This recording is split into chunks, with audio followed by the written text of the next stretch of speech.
পীযুষ হাজৰিকা সম্পৰ্কত কি ক'ব? তেখেতে কৈছিলে যে আপোনাৰ যদি জয়ী হয় তেনেহ'লে মন্ত্ৰিত্ব তেখেতে মন্ত্ৰিত্ব বাদ ত্যাগ কৰিব। না ত্যাগ কৰিব নালাগে। তাই চিট জিকিছো নেকি? যোৰহাটটো কোৱা নাই।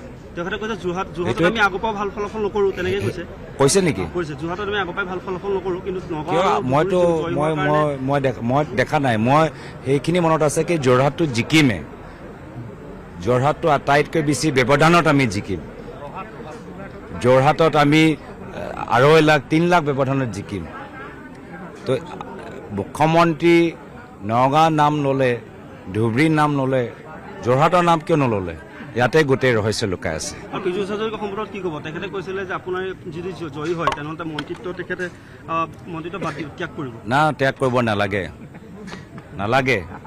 মন্ত্ৰী হৈ থাকক আৰু শিৱসাগৰ যোৰহাট বাৰম্বাৰ আহি থাকক, গোলাঘাট আহি থাকক, তিনিচুকীয়া আহি থাকক, ডিব্ৰুগড় আহি থাকক। মুখ্যমন্ত্ৰী যিমানবাৰ আহিছে আমাৰ লাভ হৈছে।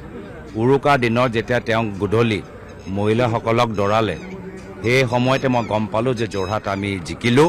সেইকাৰণে মুখ্যমন্ত্ৰী মহোদয়ক মই বিনম্ৰভাৱে অনুৰোধ, মাহত 3 বাৰকৈ গোলাঘাট, শিৱসাগৰ, যোৰহাট, তিনিচুকীয়া, ডিব্ৰুগড় আহিব লাগে।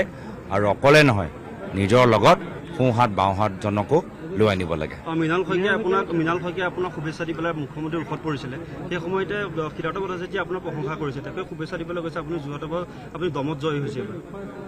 চাওক, তেওঁলোকে নিজৰ দলটোক ভাল পায়। তেওঁলোকে আমাৰ দলটো ভাল নাপায়। তেওঁলোকে আমাৰ দলৰ উত্থান নিবিচাৰে। তেওঁলোকে নিজৰ বিজেপি দলটোক ভাল পায় আৰু নিজৰ বিজেপি দলৰ অৱস্থা চাই শংকিত আৰু নিজৰ দলক পৰামৰ্শ দিবলৈ বিচাৰে। কিন্তু আজিৰ তাৰিখত তেওঁলোকৰ দলৰ ভিতৰত লোকতান্ত্ৰিক পৰিৱেশ নাই, নিজৰ কথা কোৱা অধিকাৰ নাই, জ্যেষ্ঠৰ লগত কেনেদৰে কথা পাতিব লাগে সেই পৰিৱেশটো নাই। গোটেই পৰম্পৰা, বিজেপি দলৰ যি পৰম্পৰা আছে তেওঁলোকে হেৰাই পেলাইছে। মই বাহিৰত থাকি এইখিনিয়ে কথা অনুভৱ কৰিছোঁ।